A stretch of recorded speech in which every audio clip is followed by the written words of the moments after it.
Welcome back to another episode of Seeking Discovery. Today we are continuing on the bus build, and it is a windy, cool day here in Florida, so I apologize if the sound isn't great on this one. But today what we're going to be working on is installing exterior floodlights, specifically to make it easier if I'm pulling into a site or an area late at night and really need to light up the sides of the bus and the rear to help make parking easier. So I got a light kit from Amazon, and I'll put a link in the description below if you guys want to get a similar one. It's by a company called Nightlight, and it was a 3-light kit. So it's got 2 of these lights and 1 light bar that's a little bit longer. So what my plan is, for the 2 smaller ones, I'm going to mount them up on the side of the bus and have them facing down the length of the bus. And then the tiny light bar I'll put in the back of the bus to really light up behind it. So hopefully I can see things at night if need be while I'm trying to get into a parking spot or something like that. Additionally, I haven't tested these more than just hooking them up to see. They look like they're pretty good. If I'm happy how the side and the back light look once they're up, I'll probably get a larger light bar from the same company to put on the front of the bus. I've got an idea kind of where I want it up there, so the first thing I'm going to do is go mark it with a Sharpie, and then I'm going to drill the hole for the bolt to get this secured. We'll also need a second hole to get the wire through, as well as a sealing grommet to be able to safely pass the wire through, as well as help keep it waterproof. So I'm gonna go up on the ladder and start working on pre-drilling that hole. So it's a little bit bright up here, and I apologize for that. It's about the only spot that's not shaded by the sun right now. But what my thought process is for this light is to have it mounted somewhere kind of right in here and shine down and back towards the ground as well as along the bus. The bracket that it comes with does allow for it to be pivoted and adjusted. So realistically, once I get the hole in, I'll be able to get the bolt in and the wire through and wire it up and position it where I really want it to once it gets dark, and then come back and actually seal it and caulk it and make sure that it's waterproof. So just to get an idea of where I want it, I'm gonna kind of hold it.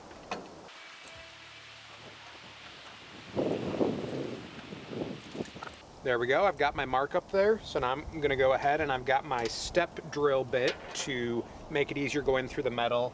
I did check on the inside. There is nothing up there that I should have to worry about hitting. So always double check that when you are drilling in from the outside. Make sure you're not gonna hit anything on the inside. So yeah, I'm just going to double check. So this one we need to go to the second step for the bolt.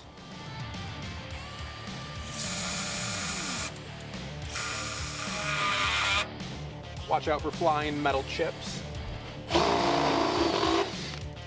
And now I need to go grab the bolt, see if it fits or if I need to go one step farther. So I've got the bolt that came with the kit, and let's see if it fits. And it is still too tight, so we're gonna go one step farther on the drill.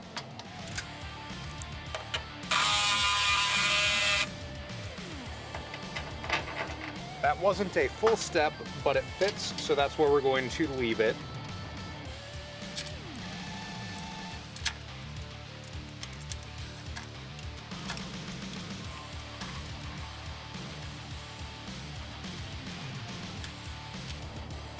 And I just put the nut on finger tight without a washer or anything, just so I can get an idea kind of how this will sit in here.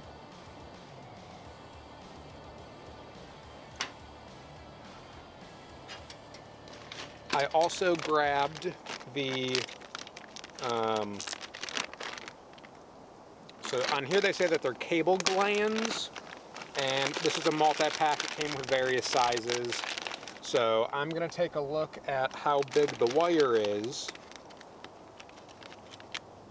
and pick one that looks like it might be the right size. And ultimately how this works is you drill another hole, you put this in with some sealant, and as you tighten this, it'll actually seal around the wire and allow it to create a waterproof seal. So this one actually looks like it might be a little bit small still, so I'm gonna go one bigger and see how it fits on the wire.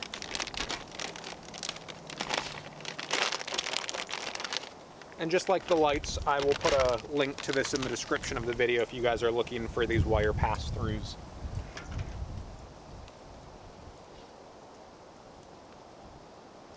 As you can see, we've got the light installed. We've got the wire pass-through as well installed. So I'm gonna leave these up here till they get dark, and then we're gonna go ahead and test them and see how they shine. And if I'm happy with how it all looks, we'll go ahead and seal it up and get it all watertight.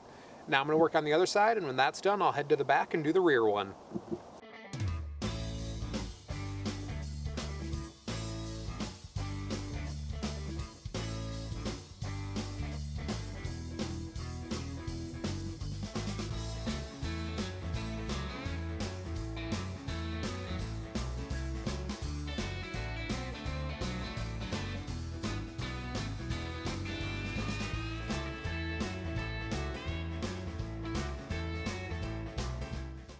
So today is all about securing the bus. And what do I mean by that? I mean locks. So I've done a lot of research to see what would work on the front doors of the bus to secure it and keep it locked when I'm not here. And I want to keep the original doors that both fold open. And in looking up other people's buses and reviews, I found that this lock appears to be one of the best options. Basically what this does is where these two pieces come together, that's where the seam in the door will be, and then you attach each half to the door so when they're closed you can lock it from both the inside and the outside. And I'll show you guys what I did on the back doors of the bus as a temporary option to keep it locked up so that you can't access them from the outside, and by locking the front door the bus will be secure. So let's jump in. I'm going to open up this packaging and start measuring out on the door. And if you guys have a school bus and are trying to figure out a way to lock it, I'll put a link in the description to this lock. I was impressed with how heavy duty it feels. Some of the reviews online said it felt cheaply made and things like that. But this feels pretty solid to me, so I'm excited to get this installed and have one extra level of security on the bus. It looks like this should be pretty straightforward. I took the instructions out to take a look at it. There's a template here that you can actually put on your door to figure out where the holes need to be, and the instructions are only half of it, so it is pretty straightforward. Seems pretty simple, so I'm gonna go take a look at the door and figure out how it'll best fit on there. Okay, I think I have a plan. Sorry it's really bright out here, so I apologize if it's hard to see, but on my door there was already a keyhole spot here, so I'm going to try to utilize this for installing the lock. The hole is a little bit too small for what I need, so I've got my stepper bit on the drill, and I'm going to go ahead and make this hole larger, up to 1¼ inches, because that's what the instructions tell me to do. We're going to go ahead and enlarge the hole. If we look at our bit, we can see that 1¼ is the second largest, so that's where I'm going to enlarge it to. And my battery's dead. Now that we have a new battery, let's try this again.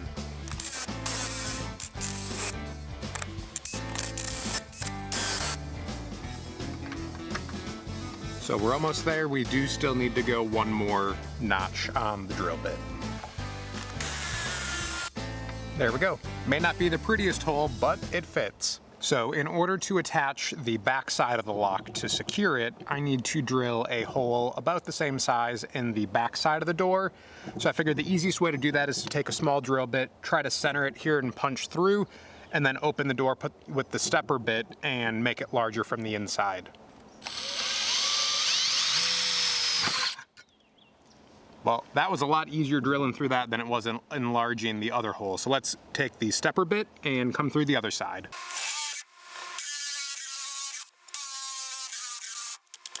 Whenever you're drilling through metal, always be sure to have your eye protection on, because as you can see, there's chips flying everywhere. And the last thing you want is a piece of metal in your eye. So in order for the screws to be the right length for the width of the door, I'm going in with the angle grinder and cutting them at this second notch so that they're the right length so that we can secure the face of the lock. And there we go. Now we've got our screw to the right length, so we can go ahead and screw on the back plate for the lock mechanism.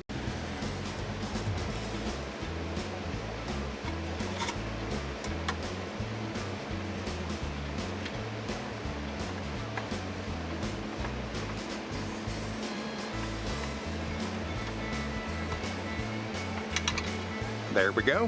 One step closer to having the door lock.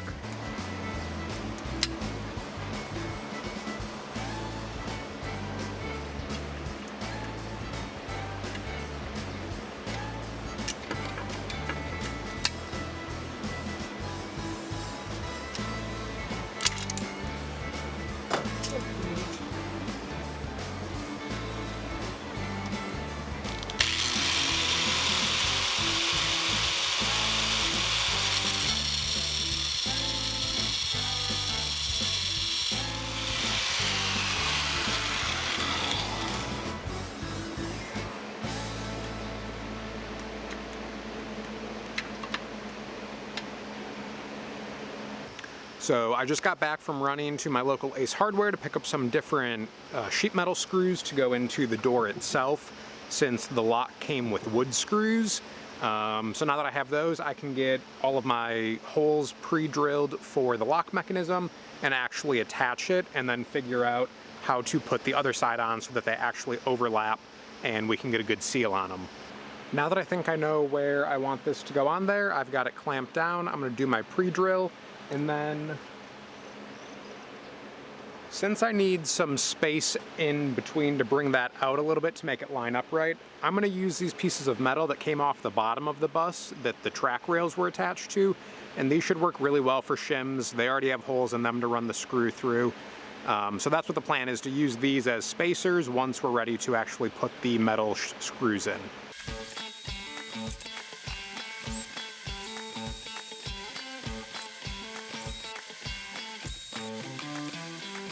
Now I can see where my holes should be, so I'm going to go through and finish pre-drilling them.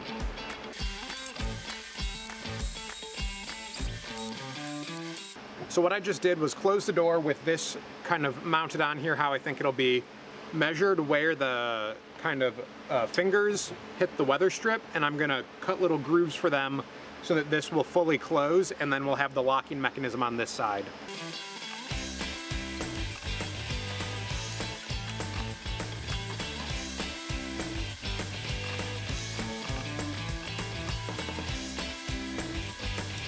So you can see that I got them notched out, and let's see if it closes now.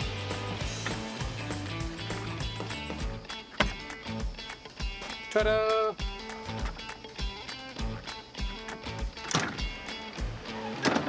So I think I need to take a little bit more off because it is a little bit tight.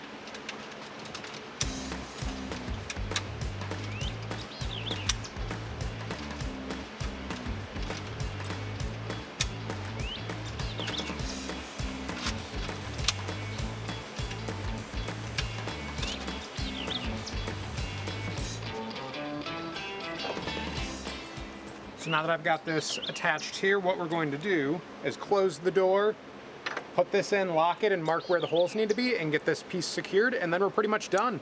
So after some playing around, as you guys can see behind me on the door, we've got both halves of the lock on, and it appears to be working pretty well. It may not be the prettiest of an install, but it does feel pretty secure.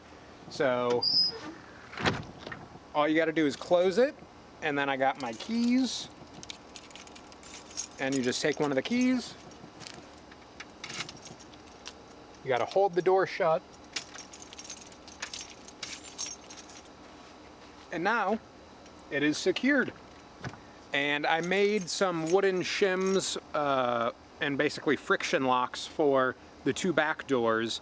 So realistically, as long as both of those friction locks are in, and then you lock the front door, the bus is secure. I did also add some kind of friction locks for the rooftop hatches as well, because those do have access points from the outside that you can open. So those were just all the kind of things that I decided to take on, and for now try to make the bus a little bit more secure, especially if I'm not out here working on it. Knowing that I've got all of my equipment and tools and stuff in here, it's nice to know that it is secured and locked. So again, if you want to follow this method to try to put a lock on your Skoolie, I will put a link in the description for where you can pick up this lock on Amazon. And as always, if you guys have questions, leave those in the comments below. And if you like these kinds of videos, give it a big thumbs up. And if you haven't done so already, please consider subscribing to the channel to ultimately see this old school bus become a new tiny house. We'll see you guys in the next video.